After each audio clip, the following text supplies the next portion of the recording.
Day 21 of the LEGO Star Wars Advent Calendar for 2025 brings us an Imperial Viper probe droid, more simply known as a probe droid or even a Probot. It was manufactured by Arakid Industries and was used by the Galactic Empire for deep space exploration and reconnaissance. The design of the Probot relied heavily on the work of Viper Sensor Intelligence Systems, a corporation acquired by Arakid during the Clone Wars. The droid had 5 manipulator arms, a blaster and a communicator. It also had a self-destruct mechanism, repulsor lift engines and a wide range of sensors. The droids communicated using Omni-Signal Unicode. They performed a variety of missions, from searching planets for signs of pirates and criminals to conducting sensor scans of areas the Empire wanted to investigate. The droids also used their sensors to probe wreckage and map terrain.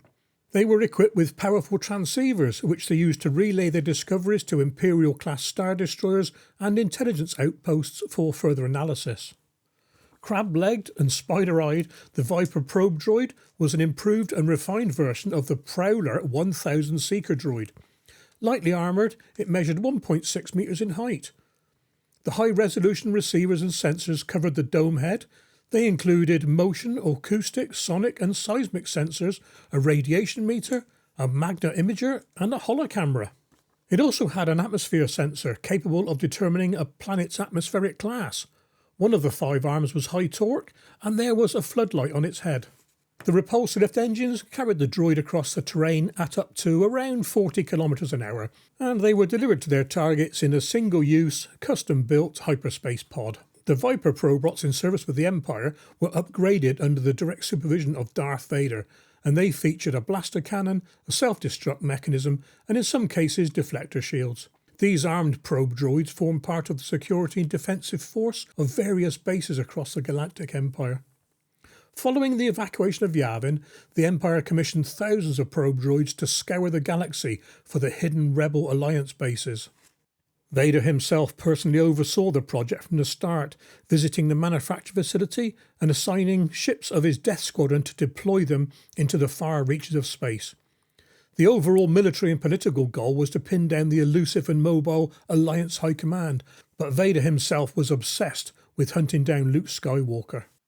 One Viper, number XJ9CS14, was launched from an Imperial Class II Star Destroyer of Death Squadron. It landed on the ice planet Hoth as part of Vader's galaxy-wide search. The droid entered Zone 12 outside of the Rebels' Echo base. It detected the base's large deflector shield generator and began to record it, transmitting the information to Darth Vader's flagship, the Executor. Or the Executor, depends how you say it. It went on to map out other features of Echo Base and its defences, information that would be critical for the Empire in the coming battle. Warning sensors placed by Han Solo had already picked up traces of the probe, alerting the rebels to the presence of an unidentified object. While Chewbacca acted as a decoy, Solo blasted the confused droid from the other direction. Seeing that it was cornered, the droid activated its self-destruct mechanism to avoid capture, but not before it had transmitted its data.